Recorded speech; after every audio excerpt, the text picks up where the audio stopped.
Muslims entering the United States. Does it concern you at all that you're being used in essentially a recruitment video by a terrorist organization? They use other people too. I mean, what am I going to do? I have to say what I have to say. Trump also weighs in on Hillary Clinton and Ted Cruz and talks about his priorities and style as president. I would be a much different person, I think, as president. And we'll look ahead at what 2016 will hold for the war against ISIS, U.S. foreign policy, and President Obama's last year in office. It's all coming up on Face the Nation. Good morning and welcome to Face the Nation. I'm John Dickerson. We begin the new year with Campaign 2016, and one of the people who continues to shake up the political world, Donald Trump. We caught up with him at his home in Palm Beach on New Year's Day and started our conversation with President Obama's expected plan for new executive actions on guns, including expanding background checks to purchases at gun shows. We asked Mr. Trump what he thought about the president's plan. Well, I don't like it. I don't like anything having to do with changing our Second Amendment. We have plenty of rules and regulations. There's plenty of things that they can do right now that are already there. They don't do them. We have a tremendous mental health problem. We're closing places all over the world, all over the country they're closing. Nobody's doing anything about that. All they want to do is blame the guns, and it's not the gun that pulls the trigger.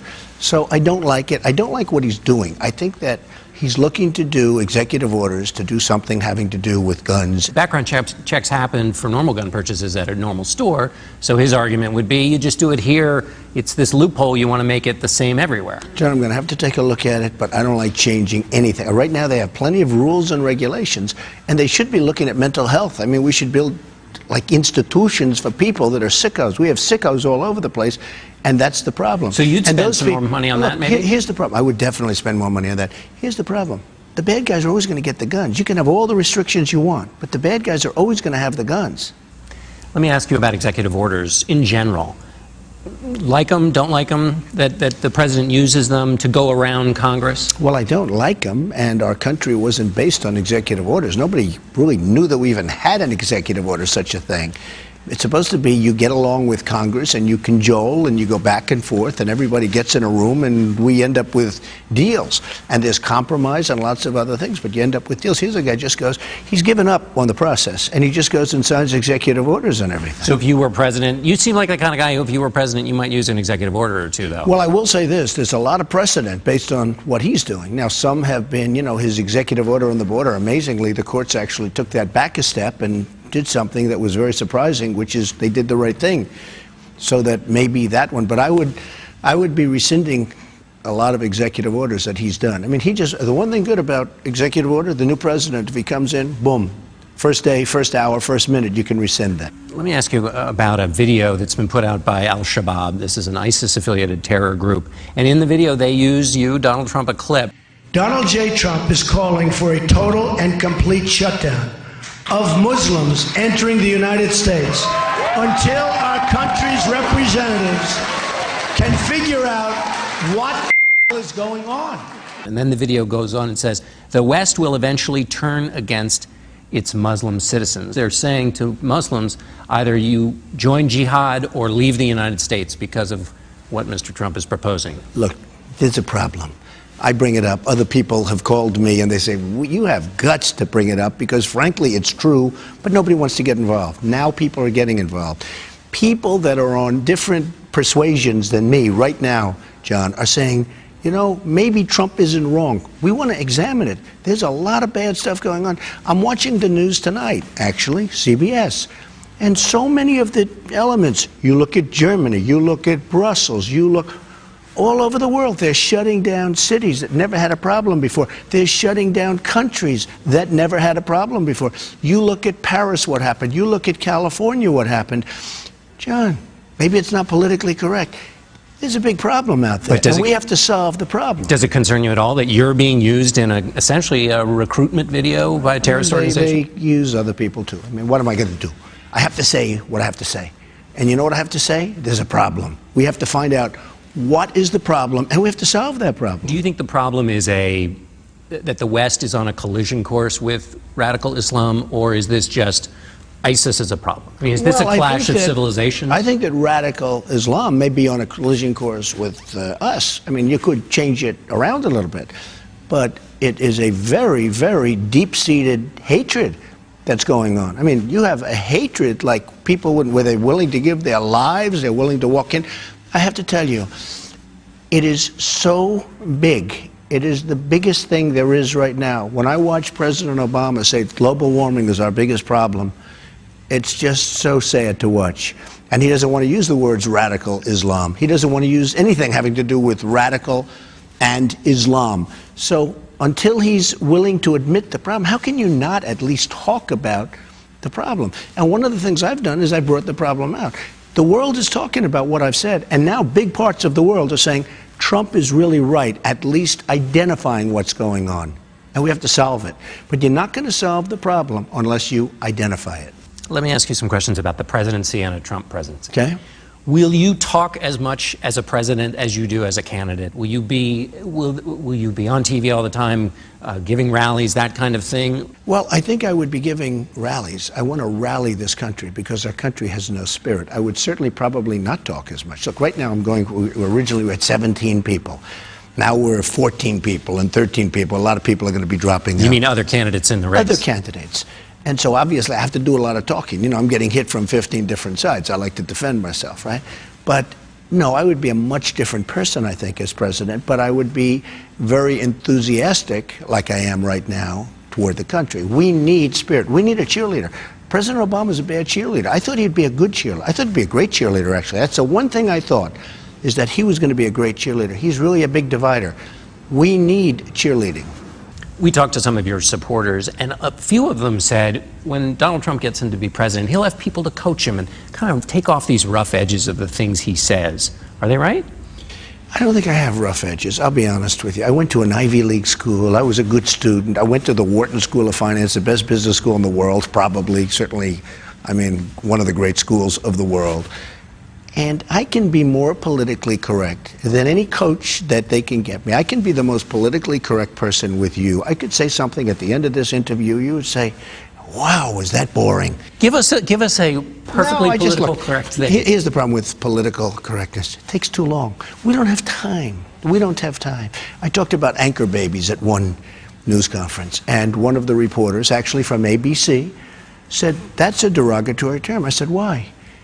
He said, well, it's derogatory. He didn't know why. And then I said, well, what would you call them? The babies of undocumented immigrants. So he gave me like a 7 or 8 word definition. I said, we don't have time for that. I'm sorry, we don't have time for that. Now look, I can be the most politically correct person that you've ever interviewed. It takes too much time. Isn't there a cost? People think all the names they call you because of the things you say. Well, think of the fact that I'm leading in the poll by tremendous margins, and you know, I think that's part of it too. People don't want political correctness. They're tired of it today, and I think that's one of the things that has resonated with me. I don't go out of my way to be politically incorrect. When you think of the presidency, the day-to-day, not the show part, not the outside, what's it going to be like? What do you think about that, the operation? I don't think about it because, look, here's the thing. What I think is the process. We have a lot of things to solve. We have a health care problem that's incredible. Obamacare is going up 25, 35, 45%. You see the deductible, what's happening? It's going up so high you're never going to be able to use it. You look at ISIS. You look at our militaries and shatters. I mean, you know, when you have General Orellana saying it's not prepared, we're not prepared. As a military, we're not prepared. It's been one of the worst, you know, he said, and he actually said from the beginning, I watched him on an interview. He was talking about lack of preparedness from the beginning. You look at our vets, how badly they've been treated. You look at our borders, how people are just pouring across our borders. There's plenty to do. They talk about the presidency and who has the finger on the button. The United States has not used nuclear weapons since 1945. When should it? Well, it is an absolute last stance. And, you know, I use the word unpredictable. You want to be unpredictable. And somebody recently said, I made a great business deal. And the person on the other side was interviewed by a newspaper. And how did Trump do this? And they said, he's so unpredictable. And I didn't know if he meant it positively or not. It turned out he meant it positively. We have to be somewhat unpredictable in this whole thing. Nuclear, though, has to be an absolute last stance. Don't forget, I was against the war in Iraq. I'm not a fast trigger. You know, you have guys that you would think are, you know, very, very low-key. You know, they'd be faster than me. I would be a very slow trigger with nuclear. Nuclear is a major problem. And we have major problems because you have other people that would be very fast. And you look at North Korea, you look at some of these countries, I don't think they'd hesitate to use it if they really had it in a proper manner. So only if the United States is attacked? It's really a last resort as far as I'm concerned. President Obama signed or said no more spying on our allies, but there's a report in the Wall Street Journal that there was spying on top Israeli officials. Would you say no spying on Israeli officials at all? I would certainly not want to do it, but I have to say this, we're being spied on by everybody. And it's terrible what's going on in that whole thing. I mean, we find out that we're being spied on by them and they're being spied. Everything's out. You know, the one bad thing about the computer generation, I have a son, he's 9 years old, and he can virtually take apart any computer. These people are so brilliant with computers. You know, in the old days, when you're fighting a war, you give somebody an armed guard and he has an envelope in his pocket and he hands it to the general. Now it's going through so many channels, you don't know who's getting it. It's a real problem. So the problem with the computer age is I don't think you have secrecy anymore. So you'd leave open the possibility of spying on anybody, even allies? I would say that I would leave open possibilities of doing whatever it takes to make our country very, very strong and to make our country great again. Let's talk politics for a minute. You said that Senator Cruz appeared to be kind of copying your immigration plan. Your plan, as I understand it, is deportations, and then you'll let the good ones back in once they've left the country. His plan, well, they have to go through a process. They go through a process. His plan is just deportations. Okay. So is he stricter on undocumented? No, well, first of all, his plan just happened, okay? In fact, I was watching the other day, and I was watching TED Talk, and he said, we will build a wall. The first time I've ever heard him say it. And my wife, who was sitting next to me, said, oh, look, he's copying what you've been saying for a long period of time. No, I'm talking about deportation, and people can come back into the country, not just that group, but other people can come back, but everybody has to come into our country legally, and I want a strong border. And I'm the one that came up with it. Look, when I announced that I was running, I brought up illegal immigration. It wasn't even a subject that would have been discussed in this debate. And now it's one of the very big subjects. Ted Cruz is trying to step up his whole game on amnesty and on illegal immigration because it was actually quite weak. And you listen to him and Marco Rubio, they're trying to, you know, solve the problems that they've had in the past because they were both weak on it. And I have been very strong on it. So they're trying to get stronger on it. But look, nobody has that position like I have that position. I want the wall. I want strong borders. I want everybody out. Now people are coming to me. But nobody has that issue like me, and nobody's going to be able to do it like me. Nobody, as an example, on the wall, nobody is getting Mexico to pay for the wall, the cost of the wall, but me. They don't even know about that. It's not even in their vocabulary. But nobody thinks you're going to get Mexico to pay for the wall. You know why? They make a fortune with us. So much more money than what you're talking about. They're making a fortune. We have trade deficits. We have... If you look at the kind of numbers that Mexico makes with us, the wall is peanuts. Only a business person would say that. The politicians don't understand it. They're all talk and no action. Wouldn't you said that the good ones would come back on an expedited basis? Wouldn't Senator Cruz say, well, that's amnesty? I think that the good ones will be coming back, and I would say that we want to have them back, but we want to have a lot of other people. You know, we have one problem. We have millions of people waiting on lists that have gone through a legal process and they can't get into the country. We have to take care of them. I want people to come in. They just have to come back legally. When you say about Senator Cruz, not too many evangelicals come out of Cuba, what does that mean? Well, it just means that Cuba, generally speaking, is a Catholic country, and you don't equate evangelicals with Cuba. I don't. I mean, I think of evangelicals, and I guess I am, you know, I'm Presbyterian, I'm Protestant, but I don't see it as coming out of Cuba. But you're not questioning whether, I mean, as far as you know, he could be more devout than you are. It's possible. Certainly it's possible. I'm not questioning. And I say it in a somewhat smiling manner, but there's a little truth to it. When we come back in 1 minute, Donald Trump talks about Hillary Clinton, women in the workplace, and about winning Iowa. We're back with more of our interview with Donald Trump. Hillary Clinton, what does it mean when you say she's playing the woman card? Oh, she's constantly playing the woman card. It's the only way she may get elected. I mean, frankly, I don't think anybody, personally, I'm not sure that anybody else other than me is going to beat her. And I think she's a flawed candidate. And you see what's happened recently, and it hasn't been a very pretty picture for her or for Bill, because I'm the only one that's willing to talk about his problems. I mean, what he did and what he has gone through, I think is frankly terrible, especially if she wants to play the woman card. What does it mean, though, to play the woman card, in your view? Well, she's playing it. She's just, she is pandering. She is pandering to the public, and she's pandering to women. And when she did it with me, she talked about sexist, and I said, I have more respect for women, by far, than Hillary Clinton has. And I will do more for women than Hillary Clinton will. I'll do far more, including the protection of our country. She caused a lot of the problems that we have right now. You could say she caused the migration. Look at the problems in Syria. You mean as Secretary of State? As Secretary of State. I mean, the entire world has been upset. The entire world it's a different place. During Barack Obama and Hillary Clinton's term, she's done a horrible job. She's caused so many of the problems. And let me tell you something.